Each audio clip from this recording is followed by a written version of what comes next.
Nous retrouvons à présent l'histoire des Juifs de France sur Radio J, comme tous les matins en compagnie de Christophe Dard. Et pour ce nouveau numéro, Christophe, nous prenons à nouveau notre palette et nos pinceaux à la découverte des principaux représentants de l'école de Paris, ce courant qui a vu déferler dans la capitale au début du XXe siècle des peintres, des sculpteurs, des poètes et des écrivains venus à Paris pour vivre de leur art. La plupart sont étrangers, parmi lesquels de nombreux Juifs. Et nous allons évoquer à présent justement le destin de l'une des figures incontournables de la première école de Paris. Il s'agit de Chaim Soutine, l'écorché vif de Montparnasse. Et son existence, Christophe, débute donc dans un shtetl situé à l'époque dans l'Empire russe. Et oui, j'aime bien effectivement raconter les origines et la jeunesse, surtout bien sûr quand il s'agit de représentants de la communauté juive. Il voit le jour plus précisément en 1893 à Smilovici. On est à 20 km de Minsk, qui se trouve en fait aujourd'hui en Biélorussie.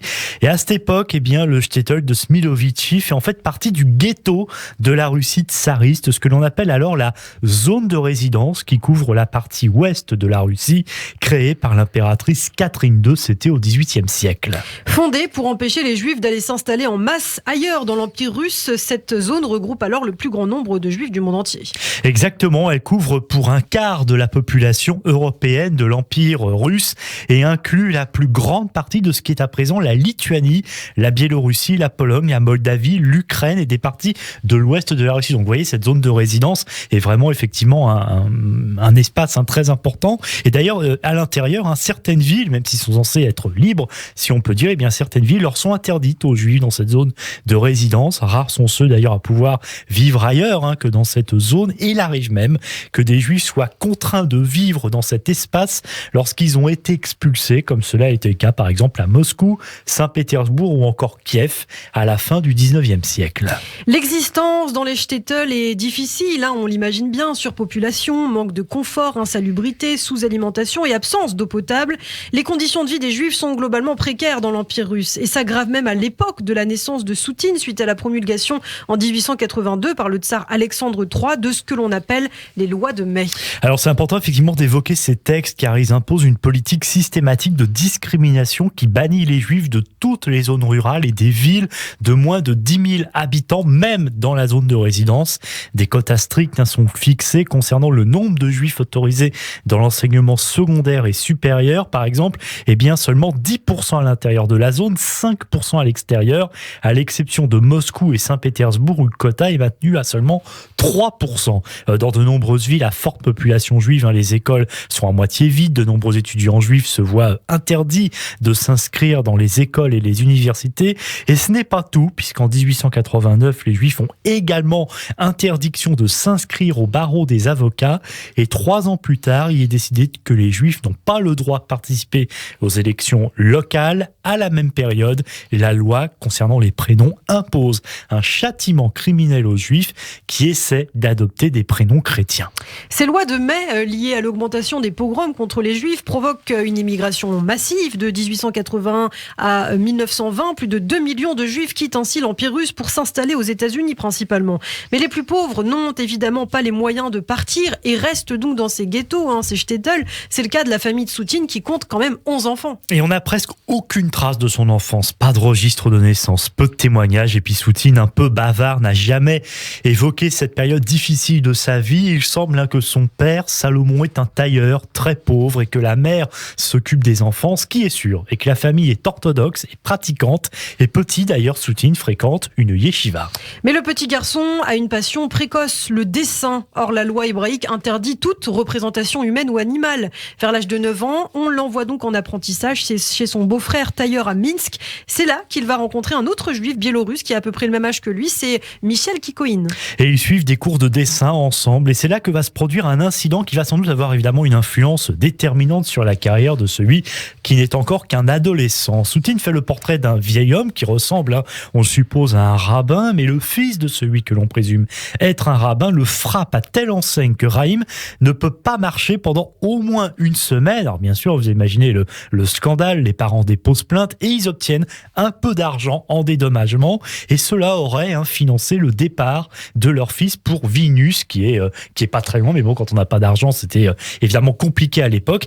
Et donc on peut imaginer que c'est peut-être en raison de cette hostilité, de cette violence, de cette misère quotidienne que Soutine n'a jamais parlé de cette jeunesse dans le shtetl d'où il voulait s'échapper à tout prix. Paris, même si, pas ingrate, on peut dire, Smilovici a consacré l'enfant du pays par la suite, en quelque sorte, puisqu'il faut savoir que dans cette bourgade, je crois aujourd'hui compte à peu près 3-4 000 habitants, eh bien, il y a un petit musée Soutine qui expose des reproductions d'œuvres. Une école forme même les enfants à la peinture de l'artiste. Et puis, il y a également une rue Soutine.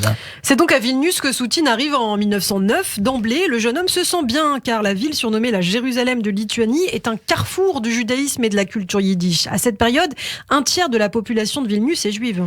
À Vilnius, effectivement, les juifs n'ont pas les interdits que Soutine a pu rencontrer à Minsk ou bien sûr à Smilovici. Et donc, c'est enfin la liberté, surtout, de dessiner, de peindre avec son ami Kikoïn. Et puis, un autre étudiant qui vient se joindre à la bande d'amis, Pinchus Kremeng, qui lui a la chance d'avoir un peu plus d'argent, mais aux Beaux-Arts, eh bien, où il est accepté, l'enfance douloureuse de Soutine ressort dans ses premiers travaux, scènes de misère, scènes d'enterrement. C'est un garçon sauvage, il parle peu, mais il s'attire tout de même la sympathie de ses logeurs, des bourgeois fortunés qui lui donnent de l'argent pour partir à Paris. C'est la ville où tout artiste rêve d'aller, comme nous l'avons raconté précédemment, d'autant que cela permet à Soutine de tourner définitivement la page de son enfance et de son adolescence douloureuse. Vous allez me dire, comment est-ce qu'on fait pour rejoindre Paris quand on n'est pas censé quitter la zone de résidence? Eh bien, faut être malin, tout simplement, car c'est un vrai parcours du combattant. Les autorités russes, en plus, font tout pour bloquer le départ des Juifs afin de stopper leur émigration en direction des États-Unis, qui est donc alors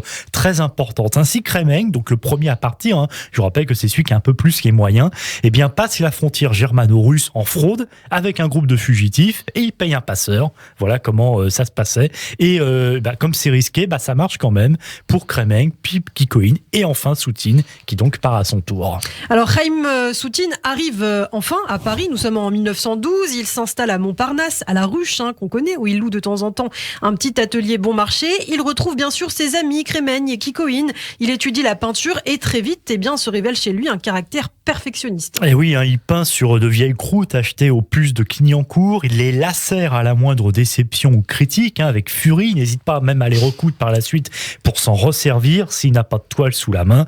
Et en fait, toute sa vie, Soutine va souvent détruire ses œuvres. Une tendance aussi qu'on verra chez d'autres artistes, notamment Francis Bacon, qui était un grand fan de Soutine. Parallèlement, Soutine fait plein de petits boulots pour survivre. Il a vraiment envie de se sortir de la misère, contrairement à Modigliani qui, lui... se laisser mourir. Voilà, vous se laissez aller, vous voulez pas faire autre chose que de peindre et dessiner. Eh bien, Soutine, effectivement, se bat et il travaille, la nuit, par exemple, avec Kikoïn comme débardeur à la gare Montparnasse. Alors, de quoi s'agit-il? Tout simplement de décharger les poissons et les fruits de mer en provenance de Bretagne. D'ailleurs, cela lui inspirera ses premières œuvres, on y reviendra. Soutine est toutefois renfermé, limite asocial, il fréquente peu les autres artistes, mais il devient l'ami d'une sculptrice au parcours étonnant, Shana Orlov, née en 1888 dans l'actuelle Ukraine.